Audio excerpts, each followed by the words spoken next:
And so not much of the original painting is there. What you're seeing is recreation, if you will.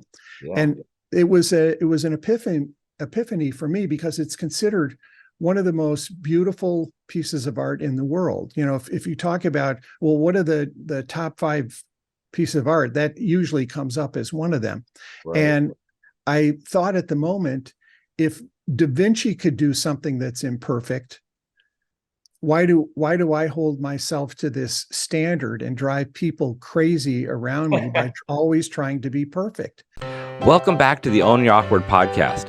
I'm your host, Andy Vargo, and every episode we get into what has made our guests vulnerable and how they've learned how to own their awkward in order to live their best life. Stay tuned so you can hear every awkward moment in today's show.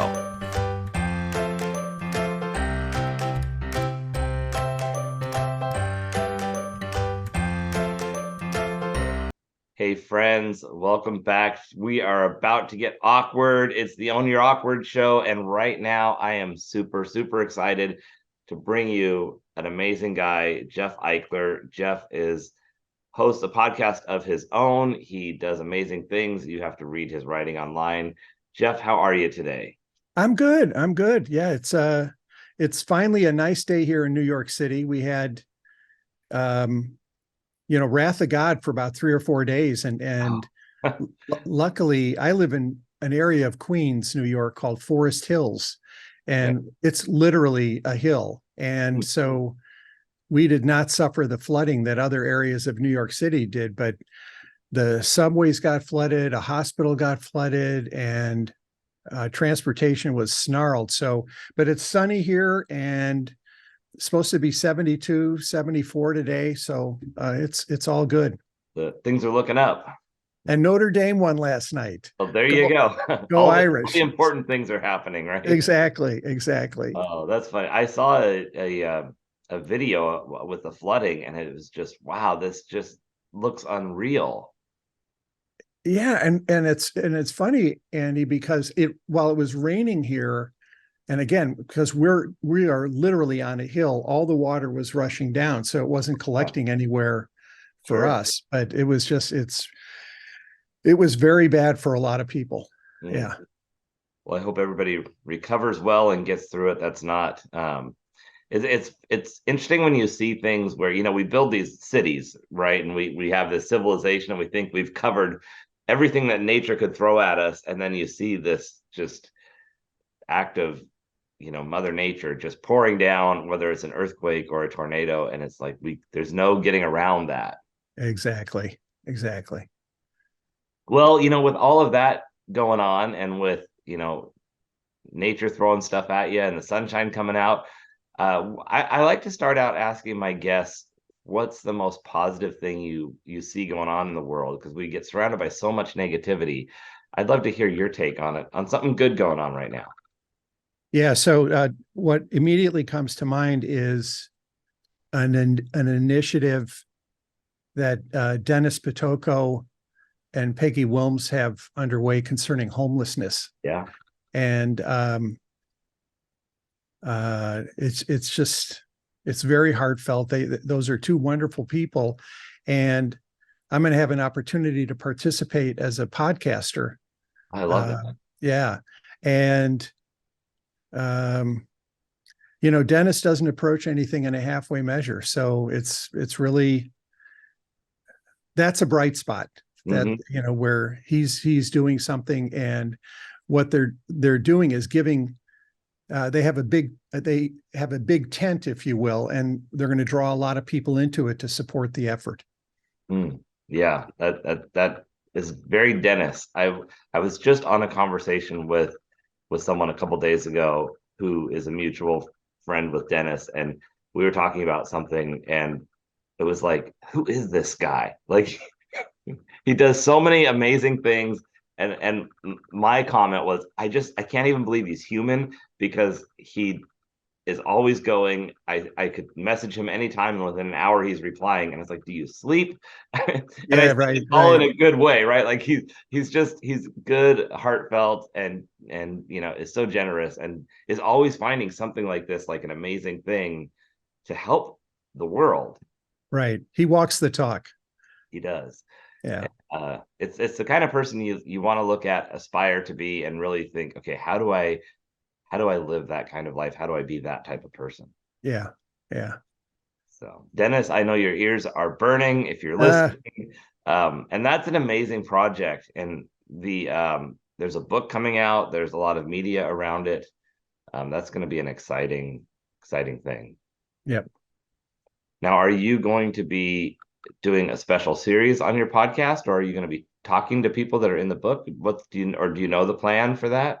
Yeah. It's to be determined. There was a meeting the week that I was gone. I was in Montana fly fishing and visiting our mutual friend Sarah Elkins, and they had a meeting of the media folks. So I missed that. So I've got to play catch up. Gotcha.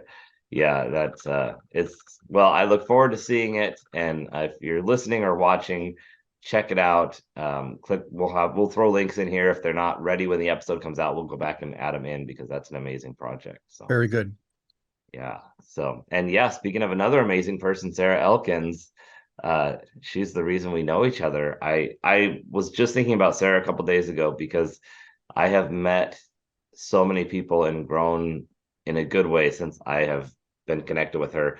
And I can't put a number, a quantitative value, whether it's monetary or well-being. It's hard. I was like, I wish I could sum up how good life has gotten since I've been connected with Sarah. Exactly. Exactly. And you probably do this, Andy, routinely. I just connected her with a podcast guest who has a completely inspirational story to tell. And I believe Sarah would want to talk to her. And it felt so good to give back to Sarah, to connect, to actually connect her with somebody, because that's what she routinely does. Yeah, I have, well, maybe I'll get it in the mail before she hears this, but I have a bottle of whiskey sitting here that I need to send her. And but that seems so doesn't even touch the value, it's like of what to give back to her. It's the thought.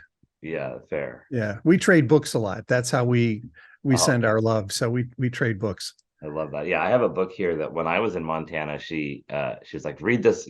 She held up two books. Like, which one do you want to read? Go sit in the hammock and just relax for a while. I was like, I can help with dinner. She's like, no, this is your vacation. You go sit. I was like, this is not only an amazing person, but the consummate host. So Yeah, absolutely. yeah, she has a quote that she told me, and maybe she got it from you, but that you're not done with a book until you give it away. Oh yeah. It's not for me, but yeah, I do keep some books on my shelf. I've been gradually getting rid of books. I've been donating them Mhm. to a number of people, but I have a number of keepers, if you will. Oh, fair. Yeah, Yeah, as do I. Yeah, yeah, but it was one of those like, here, take it. I'm done with it. I've read it, and now I'm sharing it by letting someone else also beautiful, enjoy it. So I can't remember beautiful. who she said told her that, but I've loved that line. So Yeah. yeah. So Jeff, we are about to get awkward. We got to know what's your awkward thing that you've had to own in order to do all these amazing things you're doing. Oh, well, the thing that comes to mind was, for most of my life, adolescent, college student, adult, uh, was I had to be perfect. Mm, And we all have, that inner voice that nags at us. And I used to drive people crazy because if we were doing something at work, it had to be perfect. mm-hmm. And it had to be perfect according to my standards, my view. And because I just I don't know, I couldn't stand to turn something in that wasn't as best as it could be, and Sure. sometimes the difference between very good and best is something that people won't even see. Mm, And it was unfortunate. I do know where it came from, and that was partly how I figured out how to overcome it. okay. But um, I had a um, I had an incident in 2019, revelation, an epiphany, Mm-hmm. where my wife and I were in Milan, Italy, and we were looking at The Last Supper by Leonardo da Vinci. Yeah. And you can get about 15 feet away from the painting. And the docent who was uh, leading the group, you're not allowed to get any closer than that. There's a railing, if I remember correctly. And she was whispering things about the painting as we were looking at it. And she said that Da Vinci used a very unproven method of painting the Last Supper. Normally they painted on wet plaster, Okay. and he painted on dry plaster. Mm. And because of the conditions in the room where he painted, it was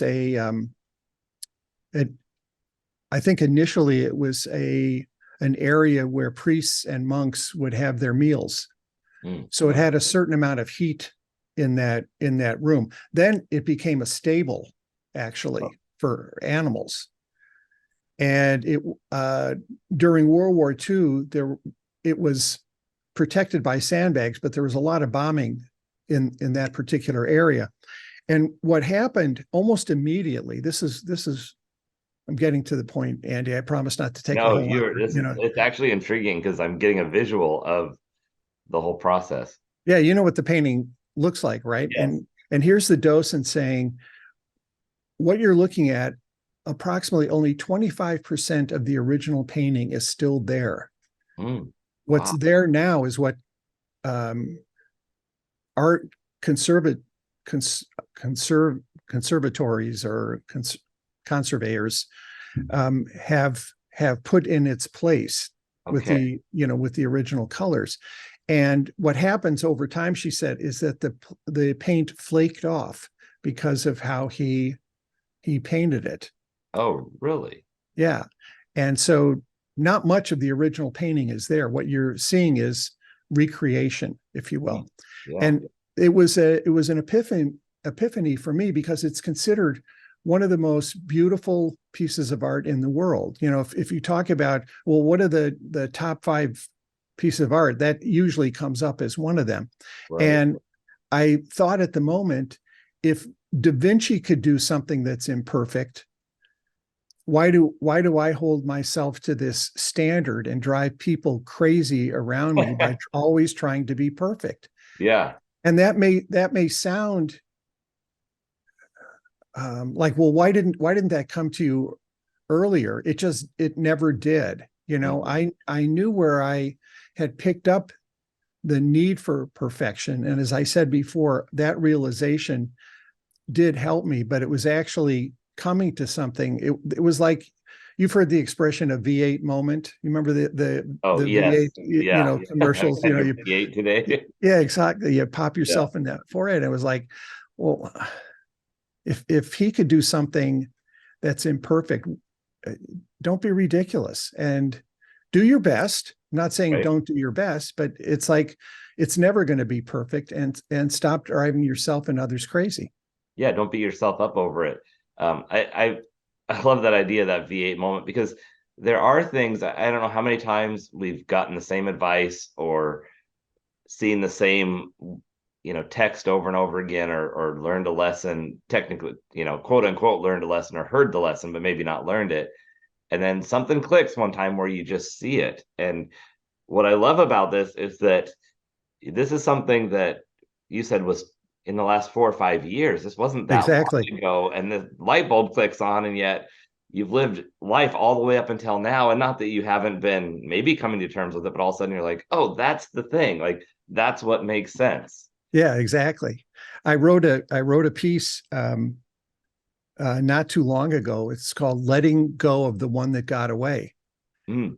I was fishing in central Pennsylvania with my father-in-law, and I hooked into arguably the biggest fish I've ever hooked, Oh, wow.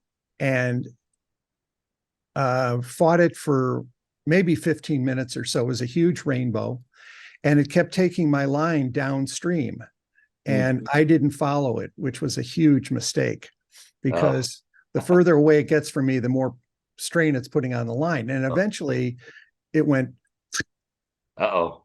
That's and not a it's good sound. and it's gone. And instead of saying, wow, that was great, what a struggle, that was so interesting to hook that fish. And I actually saw him a couple times. It jumped a couple Oh, times. It's beautiful fish, but I couldn't appreciate that mhm. because I had lost the fish.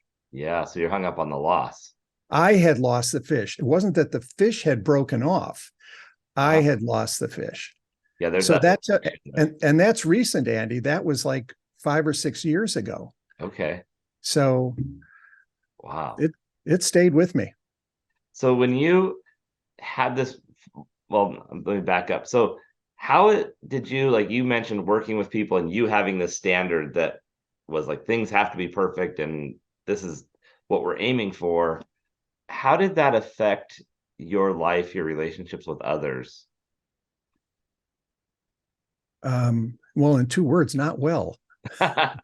Fair. Yeah, it was. As I said, I used to drive people crazy. I was in the book publishing business Okay. for 35 plus years. I uh, worked for what was then the largest educational publishing company. Hmm. You've heard the name Scott Forsman, Yeah. Prentice Hall, Pearson. I worked for that corporation. And there was a lot writing, obviously, on our books, because publishing in the school market is this interesting combination of doing something for schools, but it's also a commercial enterprise, Mm. right? This was not a nonprofit Right. enterprise. So we want to do well by the schools, but we have to do well by the organization too. So there was a lot of pressure. And again, that my personality in that environment, we did very good work, but I know I drove people crazy. That's fair. And I think it's sometimes when you're on the receiving end of that, it's hard to not just feel like, is Jeff just being a jerk? Does he not like me? Like, is Exactly. it never good enough for Jeff? Yeah. And yet, from your perspective, it's not about the other person being bad at their job necessarily. Did you have situations where you had this realization that maybe your standards were a little bit either unrealistic or so high that they could never get met? Um, well, I had the realization that it was impacting others. Mm, Okay, because the organization, I can talk about this now, I couldn't initially, but the organization actually hired me a coach. okay. And I started to work with a coach about my leadership style Mm, because it was not effective. The work that I was doing mhm. said to the organization, this guy's worth retaining, but we've got to help him overcome whatever he's doing from a leadership standpoint. And it was Interesting. actually working with a coach that inspired me to become an executive coach. Oh, interesting. And I got my certificate from the same company that my coach had received his certificate Oh, from, that's because awesome. I saw the value in it. Right. I saw the firsthand value in talking with somebody and having that stuff pour out of you. Hmm. Yeah, I love that. And I think all too often in business, we have people we work with who are very good at a skill, which then gets them promoted into something they don't have the skill for or the experience, where it's like, you're our best salesperson. We're going to make you our sales manager. And then we realize, wait, they haven't had any leadership or management training. They're great in sales, but not managing people. Yep, exactly. That I'm going to date myself here, but there was a book, a very popular book at one time called The Peter Principle, Okay. and it was all about promoting people one rung up above where their strong suit was. To your Hmm. point, you know. Yeah. And it doesn't mean that they can't attain the skills, that they're not valuable to be promoted, or that they don't have that's not the path that they should be on. It's just we need to be cognizant of the fact that there is some additional training that they need. So it's great that your organization saw that and said, hey, this guy is valuable. We don't want to lose him. But in this role, we need to get him some help. Yeah, exactly. You raise a very good point, Andy, about what a lot of organizations don't do, which is, they focus on the work as opposed to the people doing the work. Right. And that was one of my issues. I was so focused on the work, getting the work right, because kids were going to use these books, teachers were going to use these books. Right. And managers rise from the organization. I started in that organization as an editorial assistant, which is just one rung above getting coffee for people.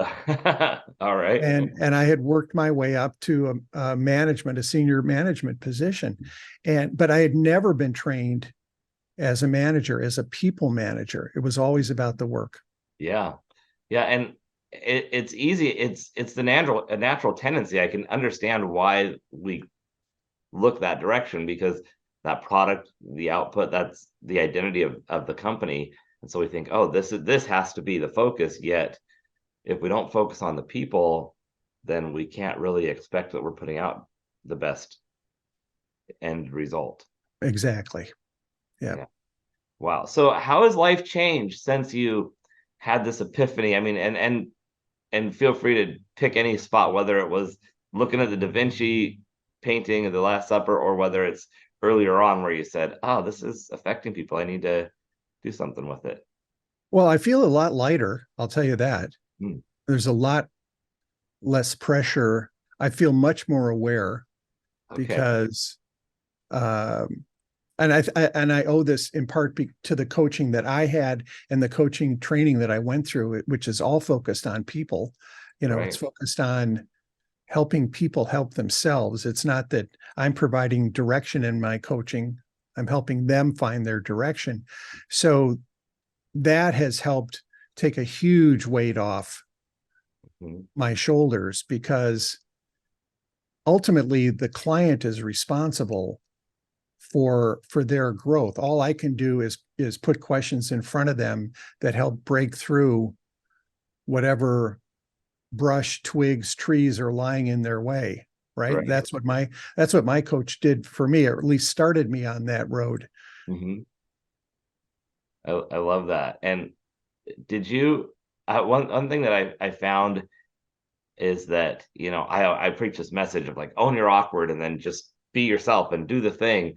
But one thing that I have found is that it's not a situation where you go, yep, I saw it, I had the V8 moment, and now I moved on with life and I never look back.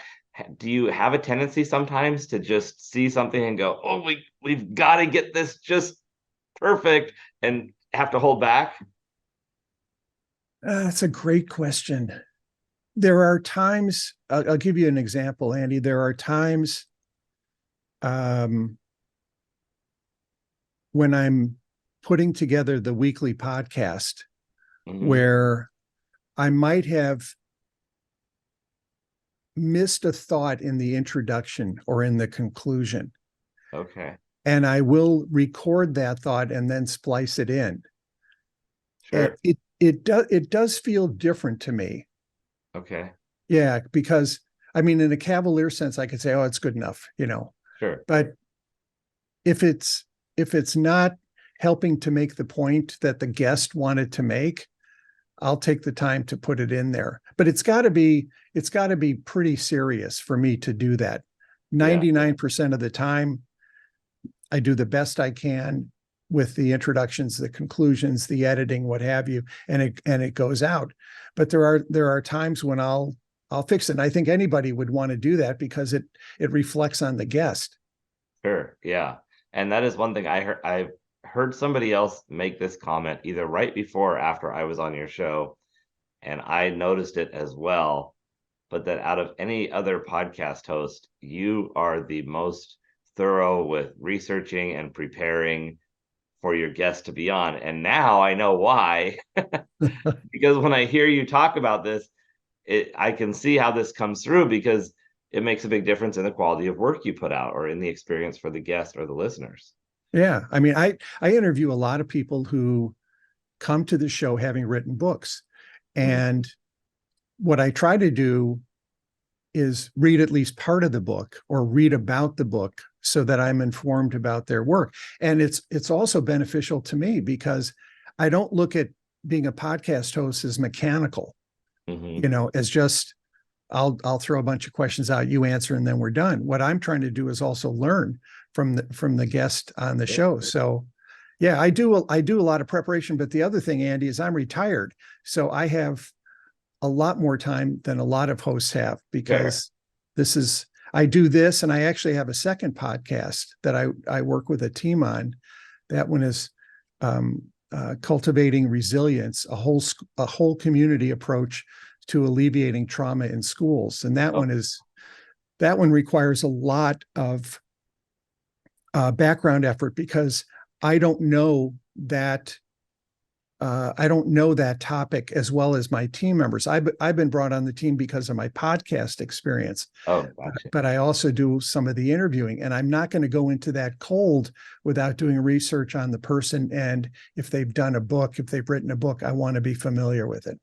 Yeah. It's interesting that you mentioned like the reason you were brought on the team, because we sometimes don't give ourselves credit for the reason we're in a place, the value we bring. It's like, I'm here because of this skill or experience I have, or personality, or whatever it is that you bring. Exactly. Yeah. Yeah. Okay, so I want to go back to you standing in front of the Da Vinci, the Last Supper, with the docent whispering facts, and you saying, okay, if it's good enough for Da Vinci, why isn't it good enough for me? Because one of the things I have learned to view myself, and I'm curious if this is the case with you, is where I feel like, no, it has to be good enough for, like, I have to be a level above everybody.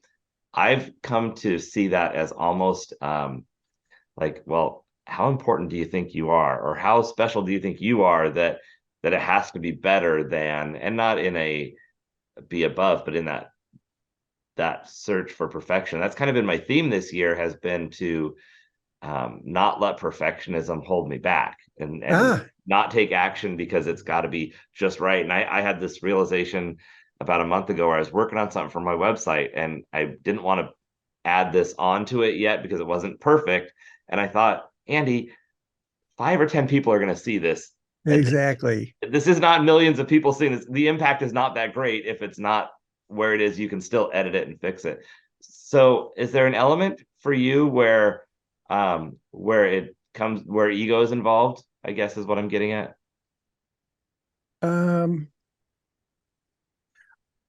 Less and less. Mm-hmm. And I'll give a lot of credit to my engineer, Neil Hughes, lives in the UK. I've worked with Neil for 5 years now. And he's not just a techie guy, he's a great talking partner. And he knows podcasting in and out. And what's happened to me over time is I think it's inevitable that you compare yourself to other podcast hosts and to other shows. And there's a line between comparing and ruminating and learning from. And so I listen to a lot of podcasts and say to myself, what can I learn from this? What seems to be working for them, versus beating myself. Why didn't I do that? Right. I'd have more listeners if I had done that, So I think that's the growth factor, is that you move out of the realm of trying to compare yourself to people, and what can you learn from them?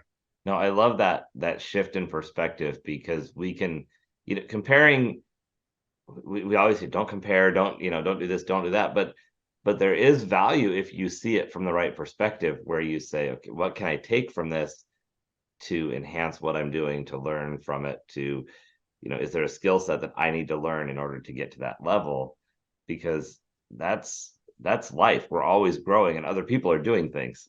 Exactly. Yeah. Yeah. So how has it been since you have had this realization? I mean, I know you said that life is better. You're driving people crazy a little less. Well, it's as I said, it's a lighter feeling. And I'm blessed to be married to an individual who doesn't let me get away with anything. Because if I start down the perfection path, I can hear virtual fingers drumming on the table. It's like, don't go there, buddy.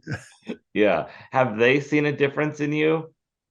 I would say yes. Yeah, I would say yes. Where I'm more comfortable with good enough. I like to say that. Hmm. I love Like to that. believe that. Yeah.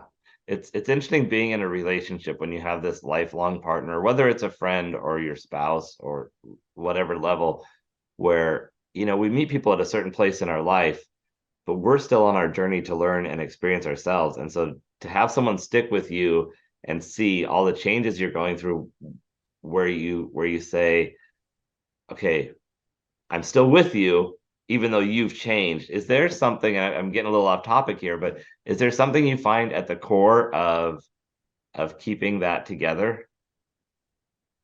Um, I don't know. Um, as you were asking though, what came to mind was an incident, a conversation recently about um, it's another example where perfection no longer raises its head. Because Okay. in the past, being perfect meant I had to have all the answers. Oh, right. Because, and this is a problem with a lot of leaders, is if you don't have the answers, you're going to look weak, Right. right? People are hiring you as the leader to have the answers. Well, I've learned over time that that's BS, that Right. you actually, I think, get greater respect by saying to people, I don't have all the answers here. What do you think? Because Right. people want to feel like they matter, right? Right. So the recent conversation was actually with our mutual friend Sarah, where I was relating a situation to her. It wasn't a situation about perfection. It was just one I hadn't been able to work through in my head. Okay. And the simple act of talking with her helped me come to some realization Mm. Yeah. about what I was thinking. Yeah. And sometimes just you're right. Having the conversation allows different questions to come up, different points of view to come in, and we may already have the answer in our head. We just can't see it because we've got too much information, or we're tied up on one piece of the story, and Yeah, it's getting in the way from seeing what to do or the solution. right, right. Yeah, I love that, and I really appreciate you calling out that leaders don't have to have all the answers, because I think that's an old school way of looking at things, where we think, okay, I got promoted because I was good at this job, so I must have every answer that's ever related to this job. And if that's the value I see as a leader, then as soon as I don't have an answer, do I no longer have value, and am I going to be let go or demoted or passed over? Exactly. Yeah. And yet the true value really comes from that, being confident enough to say, I don't know where we're going on this, guys. What ideas do you have? I'm going to lead us through the situation, but we're all here to fix it. And I think about the times where I've had a leader, whether it's a boss or a group that I'm in, where they're like, you guys, we don't know what we're doing. We are up the creek, and can anybody find a paddle? You know, Yeah, exactly. Yeah. and all of a sudden the Yeah. solutions come better, and you feel more valuable as a team member because you feel like your contributions are heard, and it's not, well, if it's not Jeff's way, we know we don't even need to give him an idea because he's not going to take it. Yeah. I mean, that was actually visible at the time, Andy, where I, people people shut down. Yeah, we do. Yeah. So Jeff, what is the best way? You've got your podcast, you've got all sorts of stuff out there, you're writing articles. What is the best way for people to support you, find you, give you the love online? So, excuse me, they can find the podcasts at my website is Quetico, Quetico. Quetico is a provincial park in southern Ontario where I used to go fishing Okay. with my teaching buddies at the end of the school year. And so it's a place of deep meaning for me. Quetico, coaching.com. They can find the podcast there. And yeah, that's really the best place. Best spot. And if you're driving right now and not able to write that down, just click the link in the description as soon as you get to where you're going and check it out. As you can tell, Jeff's full of knowledge. That's awesome. One thing, when you talk about leadership, I used to work for an organization where the boss took somebody who had no knowledge or experience in our side of the business and said, they're the team lead. And it was a made up position, the team lead. It wasn't manager. It wasn't anything. Being the snarky guy that I can be, we were grumbling between coworkers, and I sent this email over with the definition of lead. And it was, to I want to say it was something along the lines of, to be the person in charge that moves a group forward. Extra line in front of a dog, and then my favorite definition was lead, LEAD, and it was dead weight at the end of a fishing line. Oh, geez. And because it's can be led or lead, and so we started referring to him as the team led, but that's kind of the thing, right? Like, you can be seen as either way when you're a leader. So what is the most valuable thing when you get into leadership to connect with a team and not have them feel like you're just, hey, I'm here as a figurehead? Well, again, we've touched on it a little bit, but I think the big thing that I talk a lot about on my podcast and with people is, as a leader, learn how to pause. Yeah. Learn how to listen, and learn how to reflect, and learn how to solicit ideas from other people. And there's a great example that I love to talk about with people. Dr. Alan Stern, who I've interviewed on the podcast, is the principal investigator on the New Horizons mission to Pluto. Oh, wow. And this was, it took 9 years, I believe, 9 years for the spacecraft to get to Pluto. And any signals that were sent from Earth would take 4.5 hours to get there. Wow. And 4.5 hours for the spacecraft to respond. And this spacecraft was not going to land on Pluto. It was simply going to take pictures. It was going to fly by Pluto. And what they were trying to determine was whether they needed to make a mid-course correction, okay, as the craft was flying past Pluto, to make sure that the cameras were focused the right way.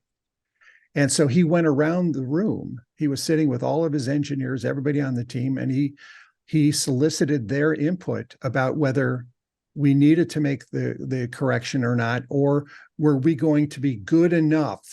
And that gets us back to what we've been talking about, right? Yeah. Do we need to be perfect, or can we be good enough to do this? So he paused and let everybody talk and got his information, and then eventually made a decision. Wow. That's and it's hard as a leader, right, to actually pause, because we're in action mode, and especially something like that where the ship has sailed, if you will. It's out there and it's moving, and so it's moving. Every time that you think about it, it's continuing to move. So our instinct, I feel like, is to not pause. We have to have action, yet the solution is to slow down and say, wait, let's take a break. I love that. So have you found moments where you have paused and it's made a difference? Sometimes if I do join Dennis's group, he pulls people together. Yeah. Melissa Hughes pulls people together. I find when I'm in a large group like that, I can invoke that, pause, sit back, listen to what other people are talking about, versus having to be the first person to talk, or yeah. Yeah. I find it's interesting how people may see us in a certain light. They may see us as the leader, the action taker, the one who's pulling the group together. But then we step into a different role, or we walk into a different room, and now we are the listener. And I think it's important to be aware that you don't always have to be that same person, that same role. You can step in and out, and even with the same group of people, you can pick different times where now it's my time to pause and listen. Yeah, exactly. Yeah, and that is such a great group. If you are on LinkedIn, check out the Friendship Bench. They meet every week. I pop in and out of there as well. And I wanted to get last week and didn't work out for my schedule. And then I was talking to somebody, Ann Neville, Oh yeah. who is just an amazing woman. And we were talking later that day. We had scheduled a call, and she had mentioned something referring to the Friendship Bench. And I was like, oh, I wanted to get there today. And now I'm even more bummed that I didn't make it. And so Yeah. it happens to line up with one of those times where it's tricky on my end, but yeah, it's been too long. I need to get back in there. So now we're back to Dennis. We are full circle right here. There we go. There we go. Yeah. Well, Jeff, before we go, how would you challenge people to own their awkward, to step into themselves in the week ahead? Oh boy, in the week ahead, that's a tough one because, as I said, Andy, one of the besides the Da Vinci epiphany, what really helped me was understanding where my awkward came from. Yeah. And it turns out context is my number one strength finder skill. Okay. Courtesy of Sarah Elkins, of course. Right. So that really helped me. Once I understood where it was coming from, it was an eye opener. Fair. Yeah, that makes sense, because if we can understand the why, then we can start to look at, it doesn't necessarily change the situation in our head, but we can say, well, this is why I'm thinking this way. It doesn't mean that thinking this way serves me well all the time, but at least I understand how I got here. Yeah. In my case, it was a learned behavior. Okay. And you can unlearn. Fair. If it's not a productive skill. Do you think that it is easier to learn or unlearn? Oh boy.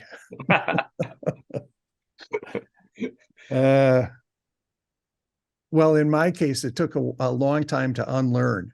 Mm-hmm. As I said, the epiphany was only 2019. So, right. I mean, I was working on it before then, but it was really ingrained in me. Mm-hmm. So, yeah, I think sometimes we might know that we want to unlearn a behavior, and we might be looking for that epiphany or not realizing that we're looking for that epiphany. And then we have it's like the gift of, oh, that's what I needed. That's the way I needed to view this in order to be able to make the next step in my uneducation, if you will. Yeah. And it's also knowing where you want to be from a more productive standpoint. So it's looking at the past. Where did I learn this? But where do I want to be in the future? Because if I'm driving people crazy and it's unproductive, mm-hmm. and I'm impacting morale, that's not where I want to be. Right. Right. And I really appreciate that you called out the strengths finder that Sarah has taught us so well, because if you are not familiar, Sarah is a Gallup certified strengths finder coach. And I took the test a few years ago before I visited her in Montana, and it was on one of those hikes up, Mount. Oh yeah. And we're talking, and I remember exactly where we were, and she was describing one of my strengths, and she says, "Have you ever had this happen where?" And the light bulb goes off of, yes, I have had that, and how people reacted. And when she can tie it to your strength, and then you understand where it's coming from, all of a sudden you go, oh my gosh, I am that guy. I do that thing. And exactly. And it becomes twofold, right? One is, how do you keep it from holding you back? But then, being a perfectionist, whatever the thing is, how do you lean into it? Because there are times where you produce good work and you do a great job, and that's not a bad thing. So how do you then say, this is something I'm going to lean into in these moments and handle in other moments? Yeah. What results do I want? Right. What's the path I want to walk to get there? Yeah. And what's going to serve me the best in this situation, Exactly. or the greater good, whatever you're working on, not necessarily me. Right. Right. Right. Yeah. Wow, Jeff, so much knowledge today, so many learnings. I'm going to be walking through this next week looking for those V8 moments. Ah, I'm going to go to the art museum here in town and be like, okay, is this my V8 moment? Where's the painting? What's the thing? yeah. Love I, it. I love your show, Andy, because it really makes you think, because we all have it. We all have the awkwardness Right. in some area, and um, that's part of the way we grow, is by recognizing we've all got it. True. And I'm not the only person who had Mr. Perfection leaning on my shoulder, Yeah, for a long exactly. time, or so and so had a different awkwardness. We all have them, and that's part of, like, taking the weight off. Yeah. No, I love that. And that was when I got started doing this. It's kind of the same way you were describing, like the podcast is educational for me, the way you were saying it is for you. Like, I want to hear people's stories and learn from them. And there were people that I looked up to, and then I would hear them say, oh no, I'm not feeling all that great about this, or I never used to, or I had to get over it. And I'm just like, wait, no, you're on my pedestal. Like, you can't have a flaw. And Right. I feel like that became so empowering to know that, wait, these people that we see doing awesome things are all human beings. Exactly. So yeah, Yep. I appreciate that.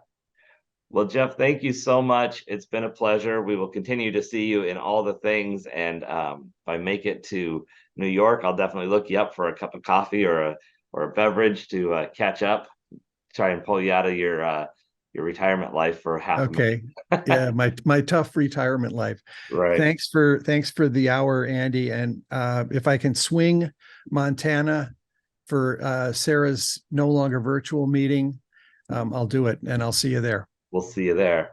All right. Well, everybody else, be sure you go out there this week. Don't be perfect. Just be the best you can be. It's good enough. And as always, own your awkward. There you go. Thank you so much for listening in for today's show. Be sure to visit awkwardcareer.com to continue your journey. And of course, please like, subscribe, and share with your friends so they can find their awkward side and learn how to own it.